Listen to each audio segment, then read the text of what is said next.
Guys, आज की video में हम चैप्टर नंबर 3 के इंपॉर्टेंट क्वेश्चन देखेंगे। डाटा कैसे कलेक्ट किया जाता है वो देखेंगे। प्राइमरी और सेकेंडरी डाटा के बारे में पढ़ेंगे। जिसने चैनल को सब्सक्राइब नहीं किया है please go and subscribe my channel. चलो स्टार्ट करते हैं। Primary data is the data that is collected for the first time through the personal experience और एविडेंस। प्राइमरी डाटा होता है कि जो कलेक्ट किया जाता है खुद जाके पर्सनली एक्सपीरियंस से और सबूतों से। एविडेंस का मतलब होता है सबूत। It is also describe as raw data और द फर्स्ट हैंड इन्फॉर्मेशन, और इसे रॉ डाटा कहते हैं और फर्स्ट हैंड इन्फॉर्मेशन भी बोलते हैं क्योंकि ये पहली बार कलेक्ट किया जाता है। मतलब किसी और ने इसको कलेक्ट नहीं किया, आपने जाके पहली बार कलेक्ट किया है। The investor supervises and control the data collection process directly. जो इन्वेस्टर है मतलब जो डाटा कलेक्ट करने जा रहा है वही इसको सुपरवाइज करता है और वही कंट्रोल करता है डाटा कलेक्शन की प्रोसेस को डायरेक्टली, मतलब खुद। The data is mostly collected through observation. ये डाटा ऑब्जर्वेशन से कलेक्ट किया जाता है। मैंने पिछली वीडियो में बताया था ऑब्जर्वेशन क्या होता है। ऑब्जर्वेशन का मतलब खाली देखना नहीं होता, उसके बिहेव से होता है और इंटरेक्ट करते हैं जो इस इन्वायरमेंट में वो रह रहा है उस इन्वायरमेंट में जाके, ताकि उसके बिहेव के बारे में हमें पता चल सके। Physical testing meld questionnaires, surveys, personal interview, telephone interviews, इनसे हम क्या कर सकते हैं, प्राइमरी डाटा को कलेक्ट कर सकते हैं। अब है हमारा सेकेंडरी डाटा। सेकेंडरी डाटा क्या होता है? It is second hand data. ये सेकेंड हैंड डाटा होता है that is already collected and recorded by some other researcher for their purpose. मतलब किसी और ने इस डाटा को पहले कलेक्ट किया हुआ है, रिकॉर्ड किया हुआ है अपने किसी पर्पज से, and note for the current research problem. अब जो प्रॉब्लम आ रही है उस रिसर्च प्रॉब्लम पर ये डाटा कलेक्ट नहीं किया जा रहा, किसी और पर डाटा कलेक्ट किया गया था। It is accessible in the form of data collected from different sources. और ये मतलब कि ये डाटा कहीं कहाँ से मिल सकता हमें, कहाँ तक, जैसे कि गवर्नमेंट ने कोई डाटा कलेक्ट किया हो और पब्लिकेशन के थ्रू जो पब्लिकेशन कर रखा है, जैसे कि न्यूज़पेपर वाले होते हैं जिन्होंने पब्लिक कर रखा हो, सेंसस के थ्रू, इंटरनल रिकॉर्ड्स जो ऑर्गेनाइजेशन का उसके थ्रू, बुक्स के थ्रू और रिपोर्ट्स के थ्रू, इनसे हमें डाटा मिल सकता है। This method of gathering data is affordable, readily available. मतलब कि ये डाटा वो होता है जो कि अफोर्डेबल होता है, इतना खर्चा नहीं होता, क्योंकि जब हम प्राइमरी डाटा को कलेक्ट करते हैं तो हमें खुद जाना पड़ता है, ट्रांसपोर्टेशन का खर्चा आता है और भी बहुत सारे खर्चे आते हैं, पर ये अफोर्डेबल होता है जिसको हम मैनेज कर सकते हैं। और ये मतलब कि रेडी रहता है, हमें जस्ट इस सेकेंडरी डाटा को बस लेना है। और saves cost of the time, मतलब कि कॉस्ट भी सेव होती है और टाइम भी सेव होता है इससे हमारा। हाउएवर द वन डिसएडवांटेज होती है इस डाटा की, जो कि डाटा असेंबल किया गया है वो किसी और पर्पज़ के लिए होता है, ना कि जो हमारा प्रेजेंट में पर्पज़ उसके लिए नहीं होता। ये गलत भी हो सकता है और सही भी हो सकता है क्योंकि हमें नहीं पता इसके बारे में। दोनों के बीच में डिफरेंस देखते हैं।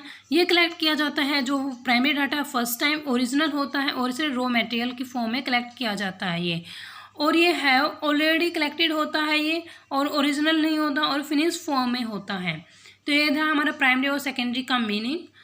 अब देखते हैं हम जो कैसे इनको आगे फर्दर डिवाइड किया गया है। देखो मेथड क्या है कलेक्टिंग के प्राइमरी डाटा को। ऑब्जर्वेशन के थ्रू कलेक्ट कर सकते हैं हम इसको।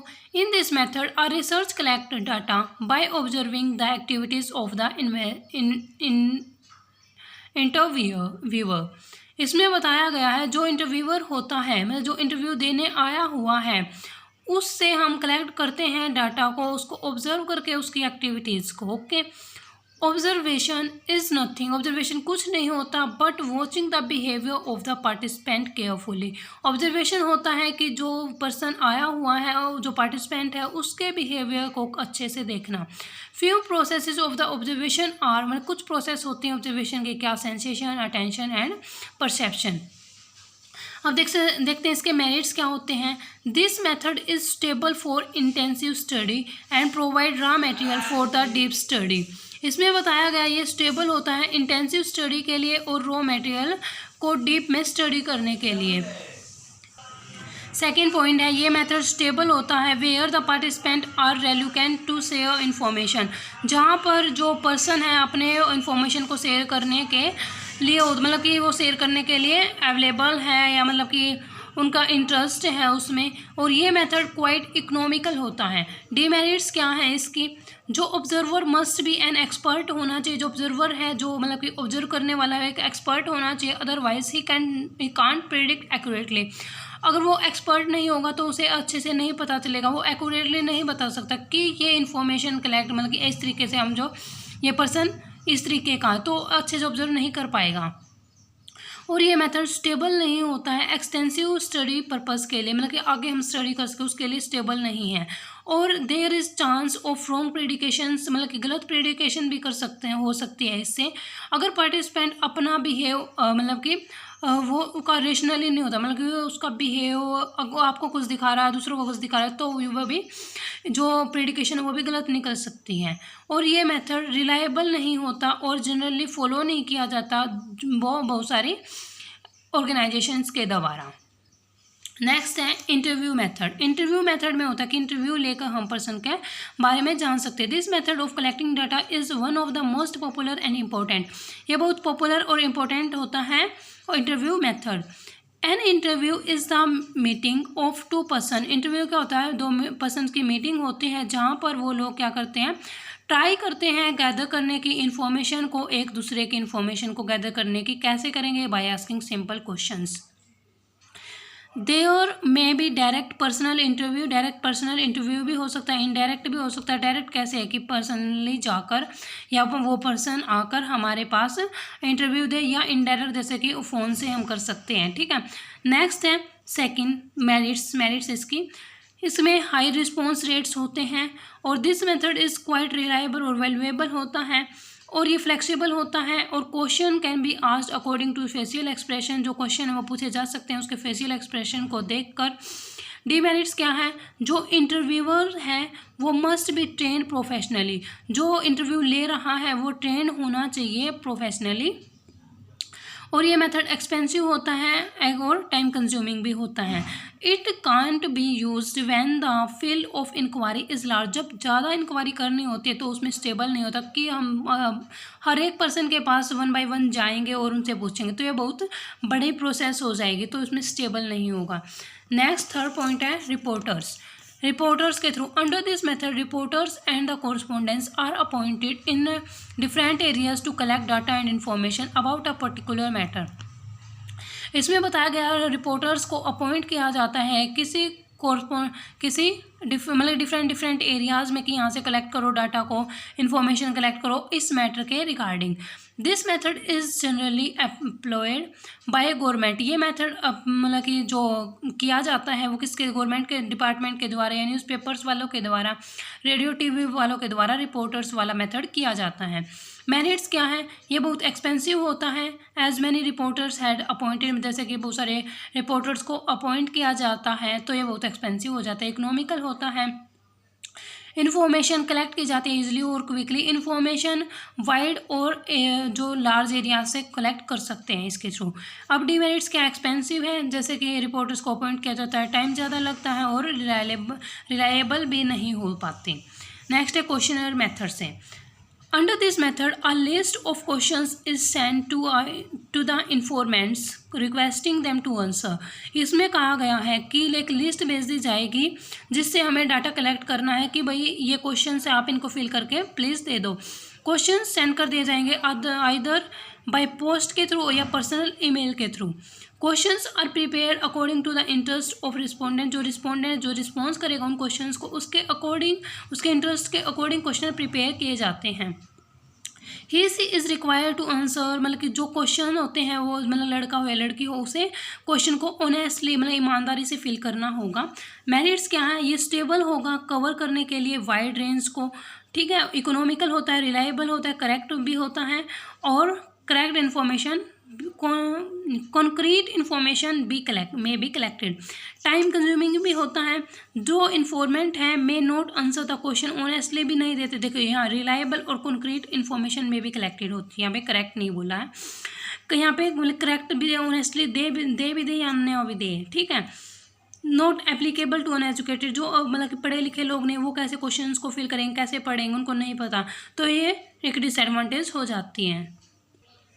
नेक्स्ट मेथड है schedule.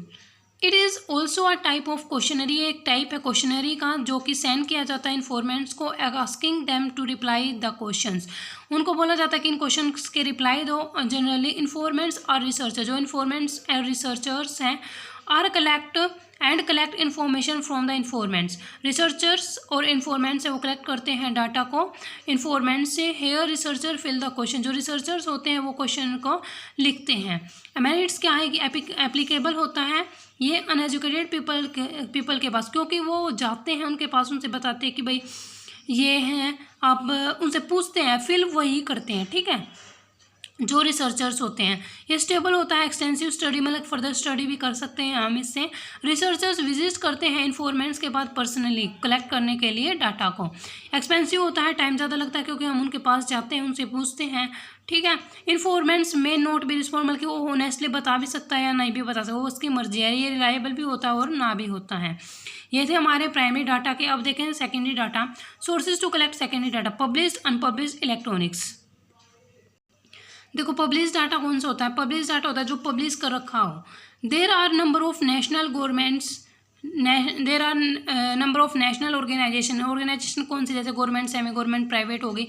And also international agencies which collect statical data in different fields like national income, population, price, employment, wages. मतलब कुछ ऐसी ऑर्गेनाइजेशंस होती हैं जो कलेक्ट करती हैं डाटा को, स्टैटिकल डाटा को, जैसे कि नेशनल इनकम के बारे में, पॉपुलेशन के बारे में, प्राइस के बारे में, एम्प्लॉयमेंट के बारे में, वेजेस के बारे में, ठीक है।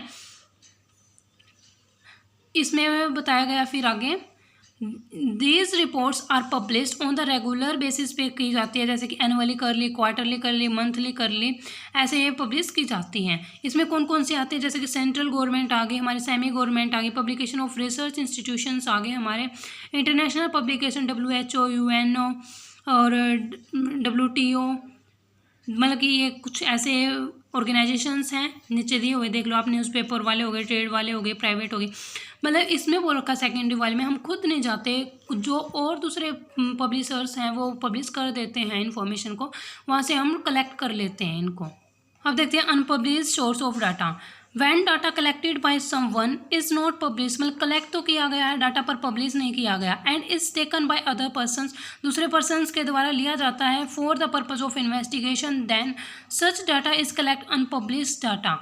तो वो डाटा क्या कहलाता है? अनपब्लिश्ड डाटा होता है। जैसे many investigations are of private nature, बहुत सारे इन्वेस्टिगेशंस होते हैं जो इन्वेस्टिगेट करती हैं वो प्राइवेट नेचर की होती है, तो वह क्या करती है, उनको पब्लिश नहीं करती डाटा को। फर्स्ट है इसमें availability of collecting organisation, one should check the availability of the organisation which initially collected the data. मतलब कि हमें ये चेक करना होता है कि उसकी मतलब कि यही डाटा चाहिए या हमें ये नहीं चाहिए, ठीक है। अब इसमें objective and scope, data should be used only if the objective and scope of as undertaken earlier match with the objective and scope of the present data. इसमें बताया गया जो हमारे पास जो हमारा पर्पज़ है उसके लिए वो डाटा स्टेबल है या नहीं है, ये भी देखना होता है हमें, जो हमारा ऑब्जेक्टिव उसको फुलफिल कर रहा है या नहीं कर रहा। मेथड ऑफ कलेक्शन कैसे हम करेंगे, तो हम करते the method of collection of data by the original investigation should be noted, जो ओरिजिनल डाटा है वो लिखा होना चाहिए ओरिजिनल इन्वेस्टिगेटर के द्वारा।